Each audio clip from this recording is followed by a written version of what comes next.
Good morning, good morning, good morning. This is Ed Laine with EXP. I'm out of Seattle. Sorry, there's some more folks coming in. And welcome to Scripting Thursdays. Hey, Suma, how are you? So this week, we're going to talk about backup offers. And we're going to talk about the scripts and dialogues that you should use for both buyers and sellers. So I think this will be a pretty good one. So let me get my screen share going and we will dive in.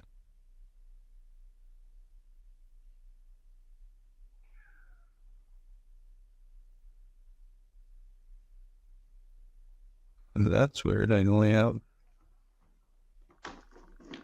one screen. All right. You guys can see my screen, I assume. All right. All right. So those of you that have been here before, you know me. Those of you that haven't, I'm 38 years in the business, sold over $1 billion in homes, and I've got a lot of experience. So that's about all that screen or slide says. But I would like to know, and actually I'm going to look at you guys before I dive into this. I would like to know, what do you guys think about backup offers? Do you think they're useful? Do you think they're a waste of time? What are your thoughts?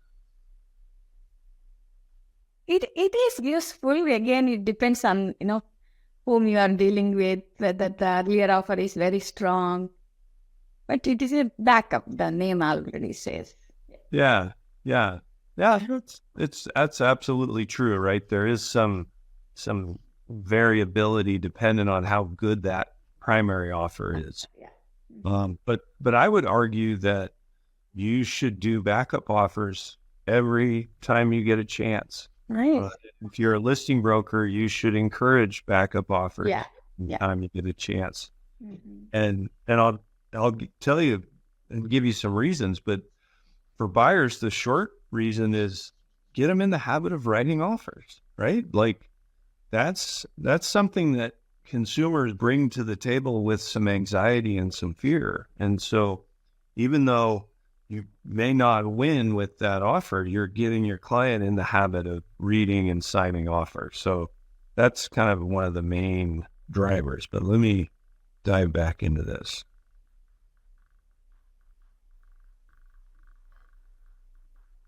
All right. So backup offers, again, in my opinion, should be every time. You should consider it and hopefully do it, right? But we're going to talk about it from both perspectives. So we're going to start with buyers, all right? So especially in the market we're heading into in 2025, I believe we're going to have a lot more multiple offer situations, right? And so when your client writes an offer and doesn't win, they're going to be discouraged, right? But if it truly was the right house, you should encourage them to write a backup offer, because what do you have to lose, right? Again, it's a little bit of practice on writing offers, but also it gives you control of that house should the first offer fail, right? And it prevents the seller and the listing broker from going back to active, having a new offer review date, and all those other things that are going to trigger multiple offers again, right? They have to go from pending with the first buyer and stay pending with you. So that's a huge benefit if that first deal fails, because it helps you save your place in line, right? So what are some of the things you should say? Well, ask your client, just like I asked you guys, right? Have you heard of a backup offer? What do you think about backup offers? Because there's going to be a huge opportunity to educate them, right? You can kind of take their pulse on their level of interest in doing it, and then you can teach them what they are and why to use them. Explain to them that you're going to save that place in line, right? So here's a good dialogue that I use. This is a way for us to keep the seller from going back on the market if the current buyer fails. It actually is a contractual commitment from the seller to not relist. And you want to say these words with emphasis to your client so they can see that, oh, okay, yeah, that is a benefit to me. And that is a binding commitment from them, right? And this keeps us from having to deal with bidding wars. You know, especially in the scenario I described to kick this thing off, if it was a multiple offer situation to begin with, your client's going to assume that it's going to be another multiple offer situation if the current deal fails. But this eliminates that because now they have to come to you, right? It's very powerful. And then the other thing I say to my clients is we should keep looking and think of this one sort of on the back burner, right? If it comes through, great. And if it doesn't, we're going to find something even better, right? We can keep looking because you can also terminate a backup offer before they ever come back to you and say the first deal failed. Yeah. It's like a free, contingency plan, not contingency in the real estate vernacular, but it gives you a backup plan. And you just tell it's a lot like short sales, right? When I put a short sale in escrow, it could be 4 or 5 months before we hear about it, right? And I know Dodd-Frank says it has to be 90 days or less, but we all know that there's lots of banks that don't comply with that, right? Well, I say the same thing to buyers when they put a short sale under contract. Let's keep looking. Think of that house as being on the back burner. And if the approval comes through, great, because we loved it to begin with, right? But if we end up terminating that contract because we found something else, by definition, that something else is better, right? So be encouraging to your clients, help them feel good that this is actually giving them, to use a fishing analogy, isn't it better to have 2 lines in the water than just one? Yeah. Right? Double your chances, right? Then in closing, you want to help them understand, you see, there really is no downside. There's no reason at all not to do this. It only has upside for you, and I can write an offer in about 15 minutes. So it's not even a big waste of time if it doesn't work. You will have clients, in fact, with you guys, probably most of your clients, they care about you, right? And they don't want to be a burden on you. Well, they're going to think this is a burden. And you want to make sure they understand, no, I can write offers pretty quickly. So don't worry about that. I'll worry about that, right? So make them feel like, hey, I'm happy to invest the time and it's not a lot of time. And let's just put this in and see what happens, right? Now, what about sellers, right? What they're going to be wondering is, why should I? I've got this buyer, right? And you want to ask them, hey, have you ever had a transaction fail escrow? Right? As realtors, we hate that conversation, right? Because you're in the position of having confidence in your listing, and somebody's asking you, well, what happened? Why did that deal fail? Was it the inspection? What's wrong? Right? What's wrong with the house or whatever? And your preference, your hope is the answer has something more to do with the buyer than it does the house, right? But those conversations are not fun, and it casts a shadow on that buyer's negotiations because they see the failed escrow, right? So if you can explain that to your seller and explain how a failed escrow is not a good thing, it's a black mark on you and on your listing. So we would like to avoid that. And what this backup offer will do is prevent us from having to go back to active, right? Now, in the white hot markets of 2020 and first half of 2021, you wanted to go back on the market because the home probably went up in value during the 30 days you were in escrow and then failed, right? But that's not normal. What's normal is you're going to go back on the market and you're going to get less money. Right. So what are some of the things you can say? Well, the first thing is it's their choice, right? Yeah. You want to say, do you want me to try and get someone to go into backup? And they may ask you, what does that mean? Or what's the benefit to me, right?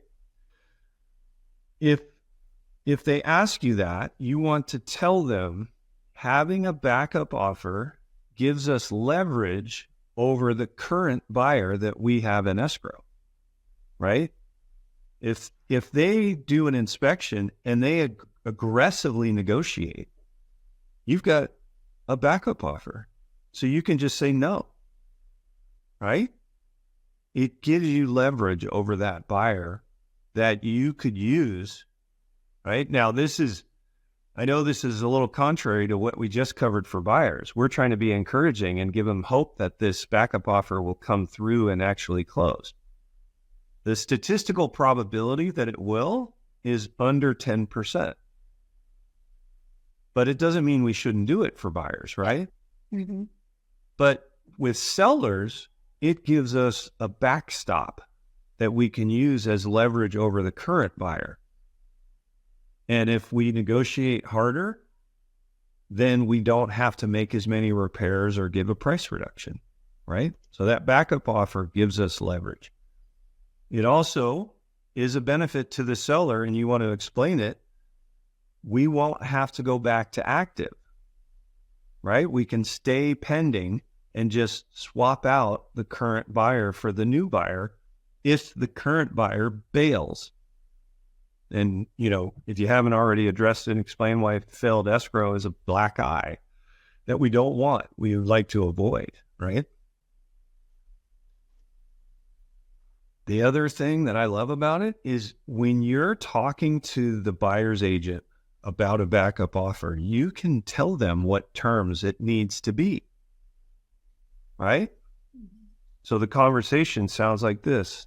Hey, Rima, thanks for your offer. Unfortunately, we did choose a different buyer, but do you think your client would like to go into backup position? And then the agent, in this case, Rima, might say, well, what are the chances the first deal fails? Or how confident are you are you feeling in the first buyer? And the agent, and if you're a good agent, you're gonna downplay how strong that offer is, right? Well, they've got some contingencies. And we're just not sure if they truly love this house. So if your client's interested in going into backup, I can get my client to sign it if you offer X and you waive Y or Z, right? So you can give them the terms of the first buyer and say, if you match these terms, we would go into backup position with you. And then most buyer's agents are going to say, let me talk to my client, right? And what you'll find is most people, this is true of human nature, right? If you give them a number where they win if they offer it, and if they offer less, they lose, they'll tend to offer the winning number, especially when they know someone else already went to that number, right? So it's not as difficult a conversation as you might think when you can go to them and say, look, I've been sweet talking the listing broker, take credit for this opportunity. I've been sweet talking the listing broker and I've got them willing to take a backup offer. All we have to do is match the current buyer's terms, and here's what they are. Do you want to do that? And then, in the end, your client certainly can say no, but you've given them another at bat, right? And do you see how in both scenarios, you can make it sound like a benefit, right? It's pretty powerful. So what I would encourage you guys all to do is look at your current clients, and that includes buyers and sellers. And if there's buyers have they written offers and lost? And would it be worth writing a backup? They would have to be fairly recent, right? But if there's listings that you have pending, are there other buyers that were interested that you can encourage to write? I'll give you a great example, and then we'll open this up to questions. I had a listing this year. I'm going to go back to you guys. I had a listing this year that was listed for $1.9 million. I was able to get 100,000 over list out of 2 different buyers at 2 different times, even though they didn't have multiple offers in competition at the time. So when you pull these levers and you have these conversations, you can definitely strengthen the outcome for your client if you're skillful at it. And that's kind of the goal of Thursdays, right? Is to give you some extra word tracks that you can use. I always used to say I'd like to be able to pull a string and say the right words, like a doll, a talking doll. Well, as you do this more and more and you listen to others and you hear compelling dialogues from others over time, you will get that. You will feel that. I've had people on my team say, man, I know I've only been doing this for about a year, but I was in this conversation and I channeled my inner Laine and I started talking like you talk. And I go, that's the goal, right? Because it works and it will help you win and prevail for your clients, right? None of this is about you. It's about helping your clients get what they want. So, all right. I always reserve the last part of this little half hour to answer questions, but also address scripts and dialogues that maybe you need in your business right now. Do you have a conversation going on that you're not sure how to attack? So let's start with questions about backup offers, and then we'll do the second part. I know more about what deal you just enabled. The extra $100,000. That strategy that you used on that. Yeah, I can definitely share that. Let me see if there are any questions though. Suma, it looked like you might be getting ready to ask. See, when there will be multiple offer situations, do you send the offer along with the regular offer or you wait till you get the rejection? I wait. Yeah. But my offer is going to be as strong and compelling as I can absolutely make it. And if it doesn't work, then I'll reach out to you. If you're the listing broker, I'll call you and say, hey, Suma, congrats. Like I always start with a compliment. Congrats on getting a great offer on your listing. Do you think your client would prefer to have someone in backup position? Because my client really loved that house. Yeah. And we'll, next week, we'll start working on, I have a whole curriculum called Writing Winning Offers, and we work through that. It's not scripts necessarily, but it's things about your contract that you can do. So I'll give that some thought because I know you guys are in multiple states, so it's not all going to translate perfectly, but there could be some nuggets that you could implement in your business that will help you win. And that's the goal, right? Yeah. So the 1.9 mil house, back to Rima's question about that. So here was the situation. We listed at 1.9 and it was, do you remember January of this year, how interest rates fell 200 basis points and the market got white hot for just 1 month, right? So I listed this house in the first week of February. So it was still pretty hot, but it was starting to fade because rates were starting to rise. So we did an offer review. That's why the first buyer, was more aggressive. He didn't know that we didn't have any other offers when he wrote his offer on the review date. The problem with his offer was it was cryptocurrency. And cryptocurrency is illiquid, right? And I'm in Washington, we're not a state that accepts crypto yet. I know New York has started to, and there's some firms that are specializing, but it's just not widely accepted. So the guy gave us evidence of his $4 million in crypto and that he had initiated a liquidation. It goes into a SWIFT account. If you guys are familiar with the financial markets, you probably are familiar with SWIFT accounts. It's for the movement of money, right? It's not a brokerage account, but it's an account used to move company or money from country to country. So my client, the seller, is a CFP, financial planner. So he's very familiar with money and crypto and SWIFT accounts. And he was like, yeah, I mean, all the documents, unless they've fraudulently created them, they look legit. Let's go ahead and accept this offer. Because our alternative was to stay active and remove from the listing the reference to a review date, right? That's anytime you guys try a review date and it doesn't work, you just got to quietly remove that reference and keep marketing, right?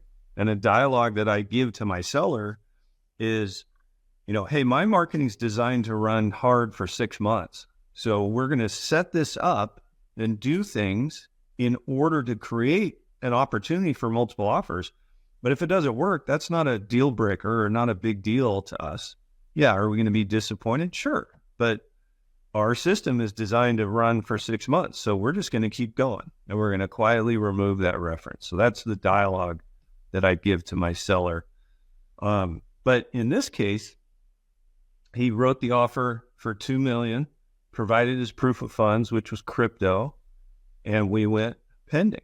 He waived everything, right? Was supposed to close in like 10 days. And that created a hardship for my client. But my client was like, for $2 million and an extra $100,000, we'll move in 10 days. Because they were moving interstate and live in Texas. So it was a hardship, but they did it.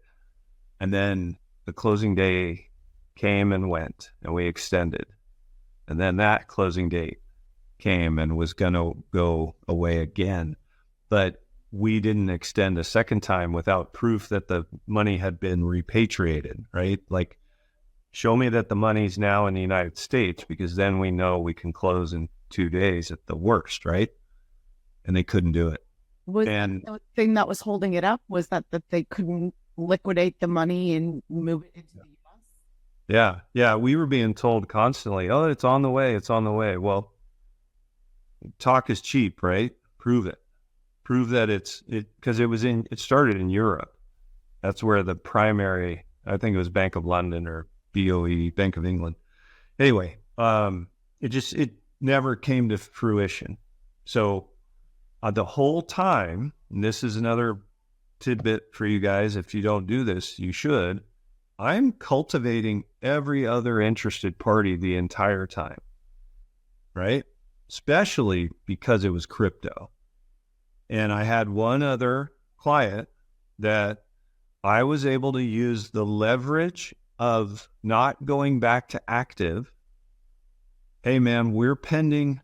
This deal is going to flip for the following reasons.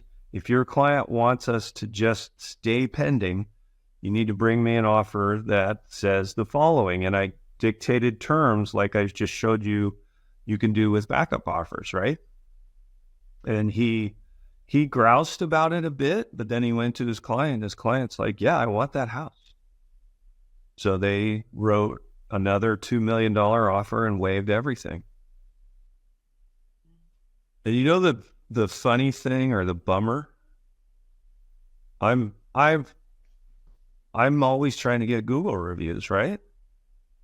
And I'm friends with the owner, but he won't write me a Google review. And we went to a Mariner game together, just the two of us. Great time. Had a blast, drank a bunch of beers, talked about the review. At the end of the night, he was like, all right, fine, I'll write it, but he's yet to write it.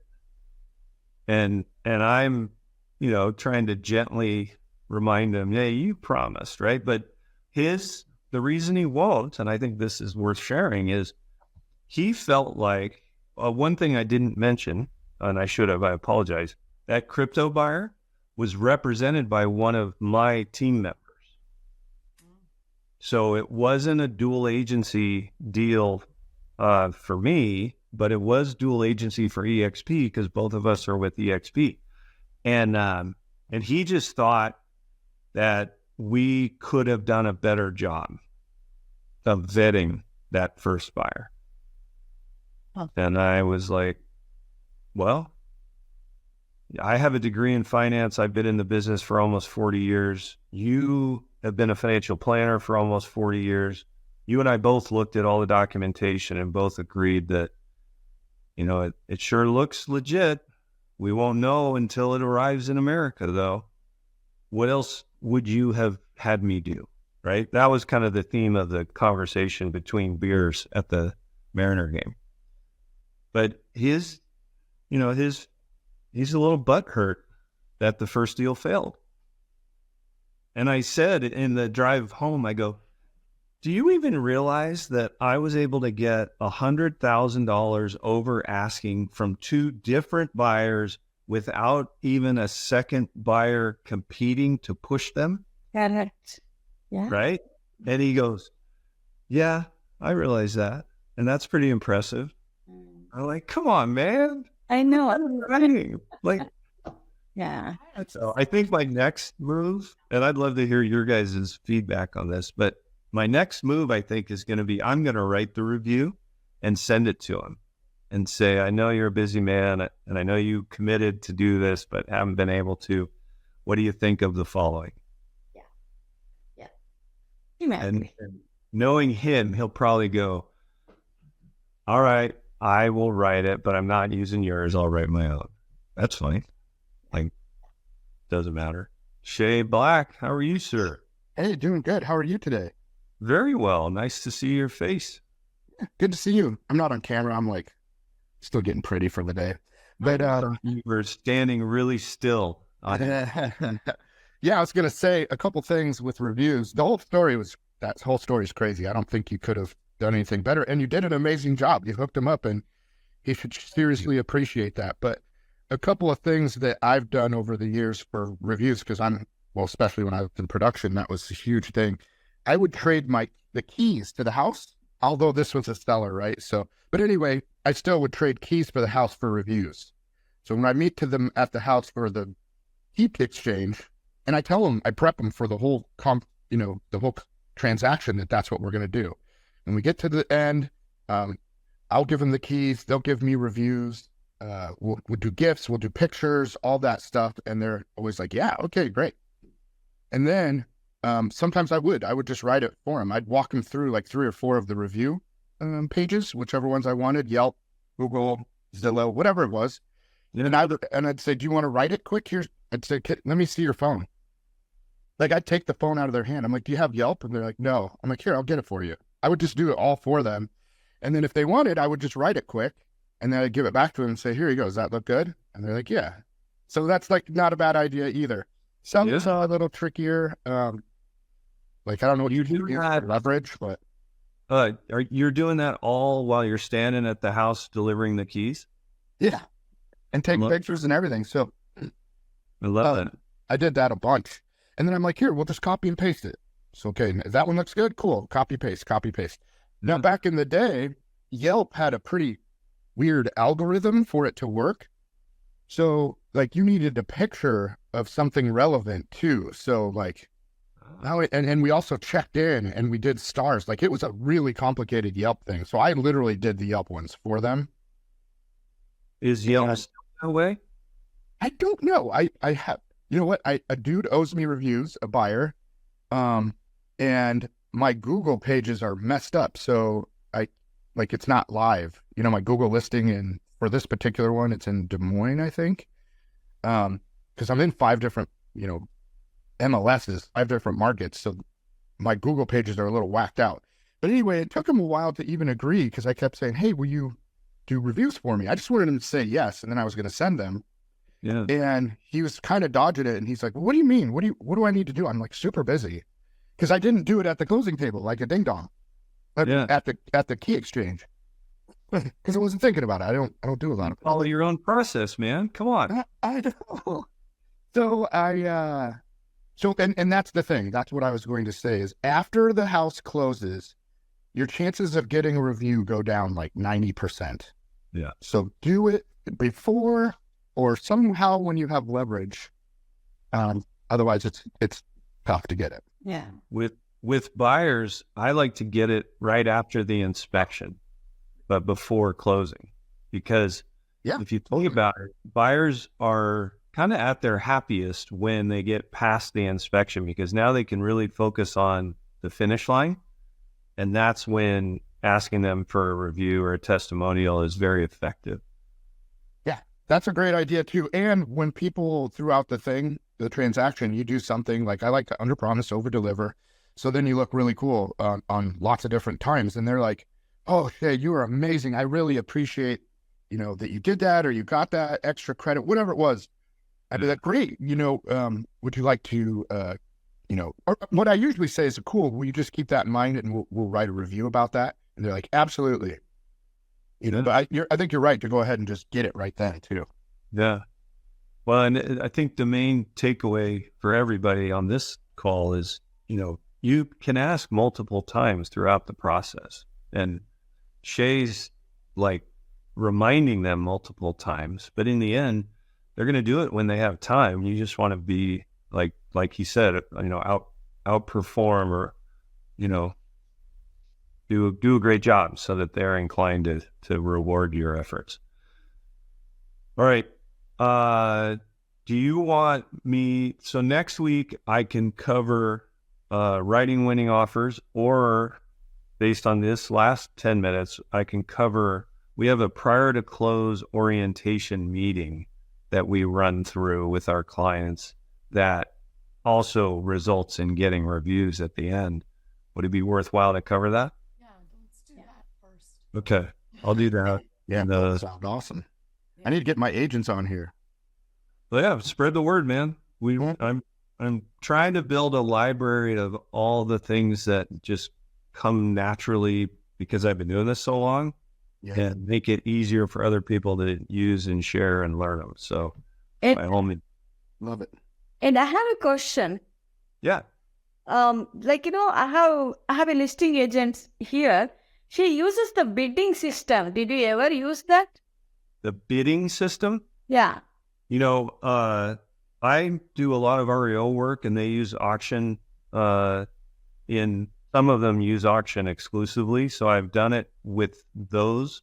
I've never done it on a retail listing, but I know in Australia, I have family in Australia, it's actually commonplace. So it might be starting to show up over here, it sounds like.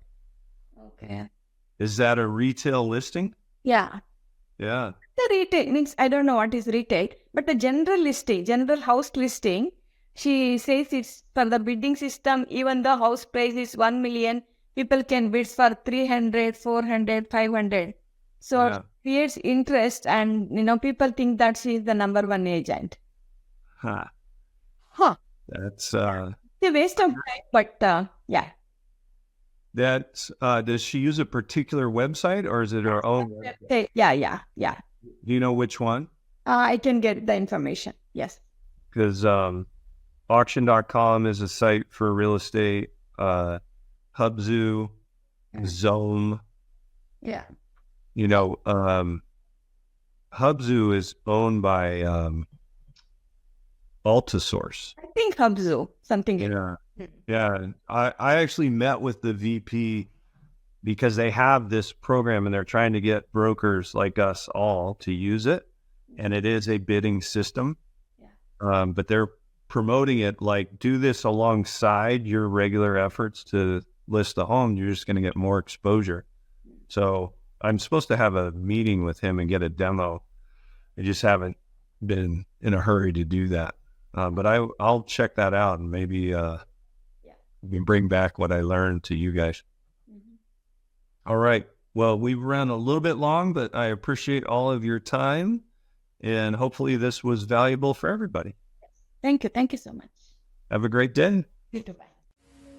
If you'd like more information or to get connected to the Agent Power Huddle, join our free Facebook group. This call was designed for the agents in our EXP organization, but open to any agent from any brokerage. If you're a guest and you're interested in learning more about EXP or our specific resources within the Agent Collective, reach out to the person who invited you to this call to get more info. Produced by the Agent Collective Media Network.